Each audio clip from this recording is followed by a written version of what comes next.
Ça fait un petit bout de temps que j'ai pas parlé de tech sur cette chaîne, mais ne vous inquiétez pas, j'arrive avec plein d'idées de vidéos. Aujourd'hui, on se retrouve avec un comparatif des écrans pas trop chers sur le marché, parce qu'on n'a pas tous 500 € à dépenser pour un périphérique. Avant toute chose, ne me dites pas en commentaire que je peux pas faire ça parce que j'ai pas les produits ou quoi. Il y a tellement de données sur internet et de tests et de comparatifs que je peux très bien me faire un avis sur tous les produits. Donc on va commencer cette vidéo comparatif entre les meilleurs écrans pas chers du moment. Allez, c'est parti. Le premier modèle que j'ai à vous présenter, c'est un modèle de chez BenQ, donc le GW2270. C'est un très bon modèle car il fait du Full HD, il a un temps de réponse assez court, c'est pour ça que j'ai choisi au départ, mais aussi parce qu'il est sorti il y a assez longtemps, donc il a de très bons avis sur internet. Tous les liens que j'ai mis dans la description sont sur le site hardware.fr parce que c'est sur ce site que j'ai trouvé le meilleur prix pour tous les écrans à chaque fois. Et qu'en plus il est assez bien fait, donc vraiment je vous le recommande. Donc pour le deuxième écran, c'est un écran de chez AOC, donc la référence je m'en souviens plus, c'est le 24B1XHS. Le lien est dans la description comme à chaque produit. C'est lui qui a le meilleur rapport qualité-prix et même le meilleur design, je dirais. C'est un écran 24 pouces, donc plus grand que le précédent qui faisait 22 pouces, enfin 21 pouces et demi. C'est un écran borderless, donc sans bord, donc c'est super beau. La finition est en aluminium qui est super belle aussi. Et on a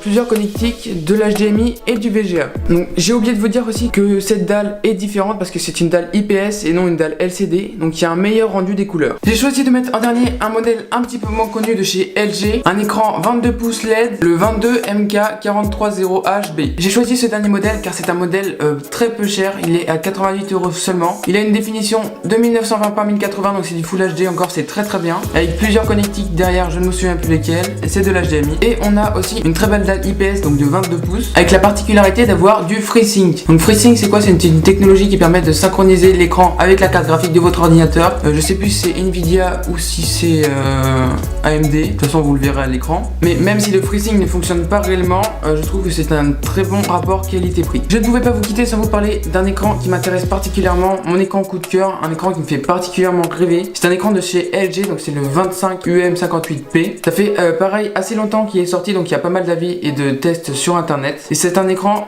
qui rentre plus du tout dans la gamme des écrans pas chers, parce que c'est un écran aux environs de 160 €. Donc c'est plus cher, mais vous allez voir qu'il n'a pas les mêmes particularités. Il a une résolution de 2560 par 1080, donc c'est du Full HD+. Temps de réponse de 5 millisecondes et un ratio donc de 21/9. Ce ratio est un ratio cinéma, donc c'est un ratio qui est plus long. C'est comme si dans un film on enlevait les bordures et c'était ça l'écran. Et en gros c'est pratique pour faire quoi? C'est super bien pour regarder des films déjà, pour jouer à des jeux vidéo et aussi pour faire du multitâche parce que l'écran est plus large, donc ça permet de mettre deux applications plus facilement. Et ben voilà, c'est déjà la fin de cette vidéo, donc j'espère qu'elle t'a plu. Si tu l'as bien aimé, je t'invite à t'abonner si ce n'est pas déjà fait. Et sinon on se retrouve la semaine prochaine dans une autre vidéo. Allez, salut!